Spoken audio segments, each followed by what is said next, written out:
Good day. I am Nomcebo Msweli, the Alumni Relations Manager at the Development and Alumni Department at the University of Cape Town. Today, I am with Brighton Tandabantu, who is the UCT alumnus, as well as the co-founder and CEO of AakiTech. He is joining me with his sister, Munashe Tandabantu, who is also the co-founder as well as a software developer for AakiTech. Welcome. Thank you very much, Nomcebo. Let's start with the original story. Tell us about your time and experience at UCT. Yeah, so my time at UCT was from 2017. I was here from 2017 and all the way to 2021. And bit of a funny story, but I started out in engineering, then left and went to computer science. And that's where I ended up graduating with a Bachelor of Science in Computer Science. And this is also where I actually got to meet some of my co-founders. Okay, that is actually my next question, as in where and how did you meet as a team? Yeah, so we met on campus pretty much the early days of me joining here at UCT. And it was, I think, maybe orientation week, getting to meet people in engineering, friends, and we're all confused together. We don't know what's going on. But eventually we realized that we're actually sharing the same classes. And what started out as friendship and maybe as a struggle together to graduate in engineering turned into something maybe a bit bigger, like our friendship really developed. They are very close friends of mine who also happen to be my co-founders. But yeah, that was how we met. I think that was 2017 throughout 2018. Actually tried to do sort of multiple things together, multiple projects, multiple startups applying for some funds and some things failing and whatnot.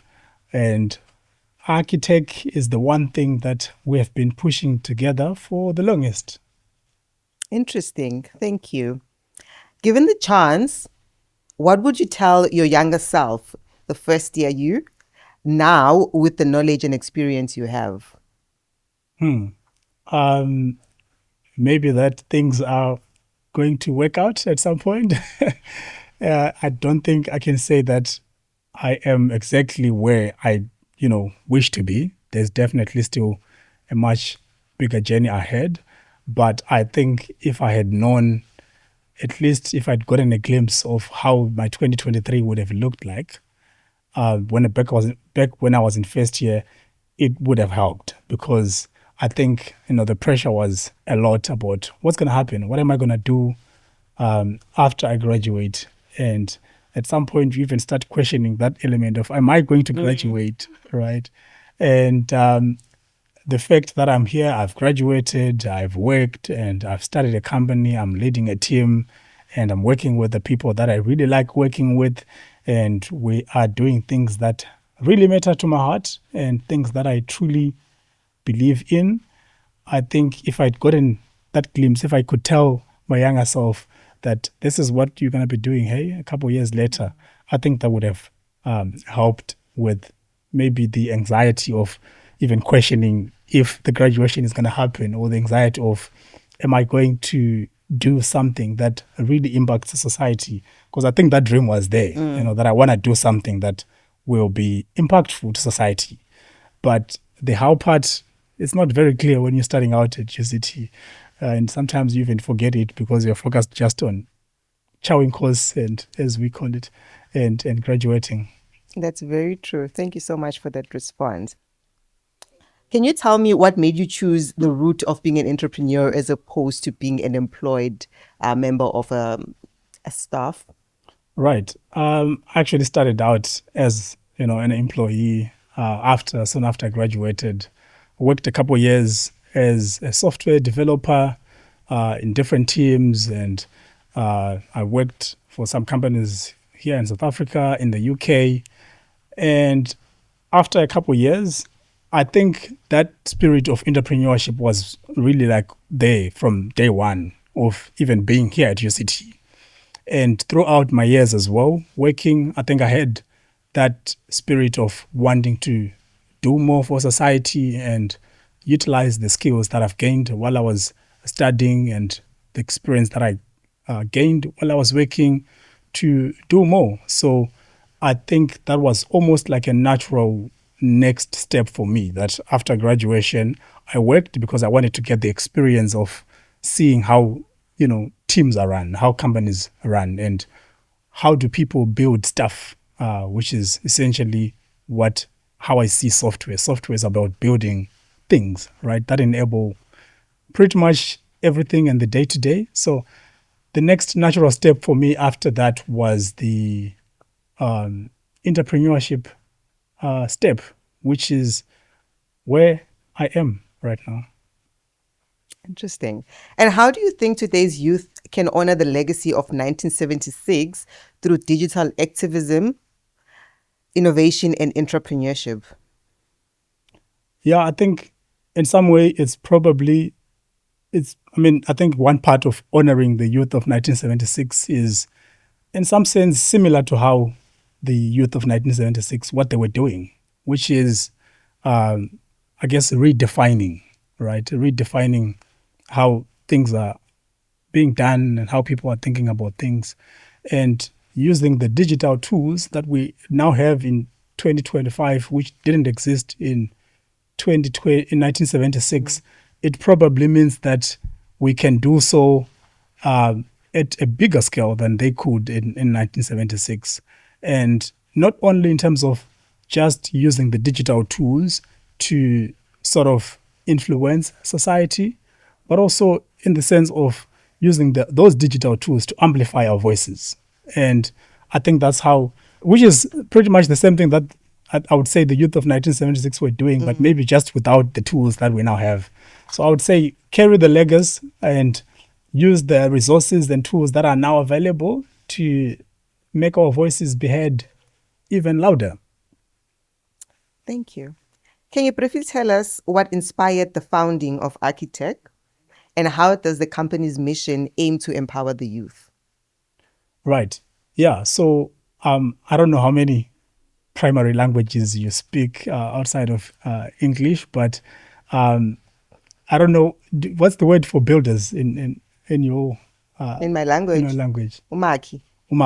Right. And in isiZulu or isiXhosa, it might be abaki for builders plural, and in Shona it actually is babaki. And then in my native language, which is Ndau, it's Aaki, just double AKI, as simple as that. But it really still means builders.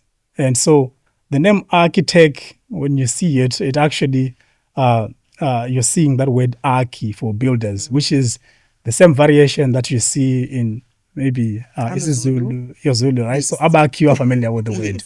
And so it's just that variation of the same word, Aaki. And it's shortest in my language, and I'm proud to say that, that it's just 4 letters and you get builders.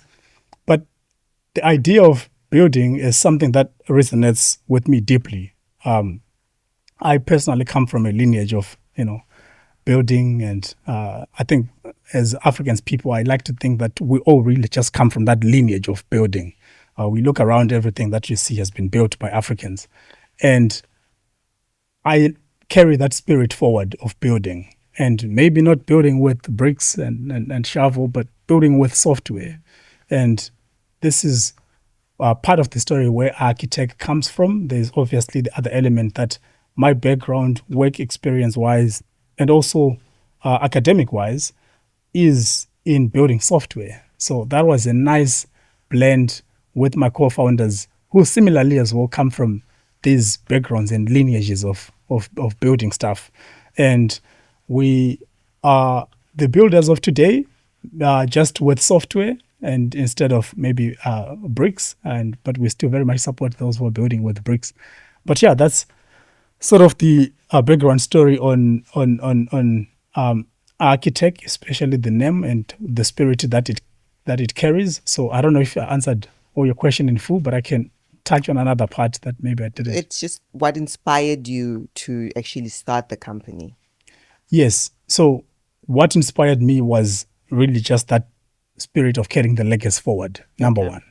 And the combination of the experience that I have and that we have as the co-founding team.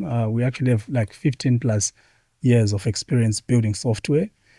So Combined experience. Combined experience, and combining that with the need that we saw and that we can still see in African businesses, in African institutions, the need for software and digital transformation really pushed us to say, this is the time to build AakiTech and help people, not just businesses, but also institutions, especially schools, to embrace the digital transformation, as I believe is very much unstoppable, and it's coming, and it's already here. Yes. Yes. What is it called? The fourth industrial revolution. Fourth industrial revolution, yes. And maybe now we're entering a fifth one with artificial intelligence, as some people are starting to say.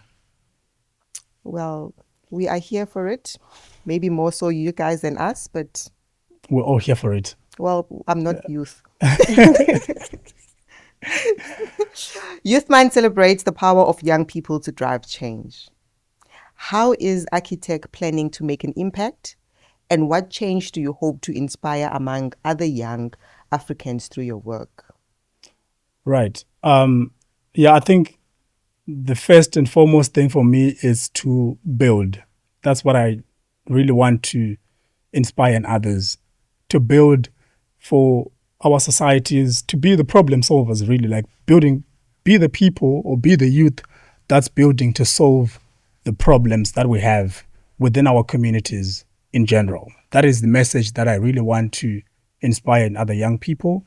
And the fact that we are here doing the work that we're doing, it's only an indication that you can join the space to also be part of the community that's building. And I believe specifically that with technology, it gives us the power that we've never had as people, as humans before, as youth before, to build at a much bigger scale and use technology as a way to actually solve the many problems that we have in society, from lack of digital tools by schools, even in rural communities, that 70% of schools in the African region, they do not have access to adequate digital tools. And this is a huge loss for us in terms of the opportunities that we could have if we had the digital tools that allowed us to actually capture the data, just to the data alone, without even talking about how much we could optimize the operations and delivery of academic empowerment. But just talking about the data alone, how much data we could use and harvest if we had the digital tools that allowed us to really operate from a data-driven sort of point of view, right? Like how much more administrators could do and policymakers could do, but also parents and the students themselves. So I think the power of technology really gives us that power to drive change and solve problems through building solutions. And I keep coming to building because that's what we do at AakiTech. We are builders of technologies, of software. What message do you have for young UCT students who would like to take the entrepreneurial venture? Yeah, that's an interesting one because I think, well, first of all, the message that I have is simple, I think, is that maybe just start. I think that's my very simple message because I think as a young entrepreneur, you might be, stuck in this feeling of like, I will start. Yes, I need to get this ready first. I need to get this ready first. And you never get it ready. I need to graduate. Even that, which is legitimate. It's a legitimate reason to say, maybe let me pause until I graduate. But also, it's telling yourself, I need to be ready and know more. I need to have more time. But I think what I can say is that just starting allows you to already have something that you are refining, something that you are shaping. And when you look back, you actually realize that you are always starting. I feel like I'm always starting, and the fact that I've started when I did, it has allowed me to try multiple times and to refine so that I can start better when I continue to start. So I think in simple, my message would be just start. Thank you. I hope everyone who is listening and watching has heard that message. Just start. Thank you so much, Brighton. Thank you for coming. Thank you for bringing your sister along, who's also your co-founder. Is there anything else before we close the interview that you wish to add, that you feel that we did not cover?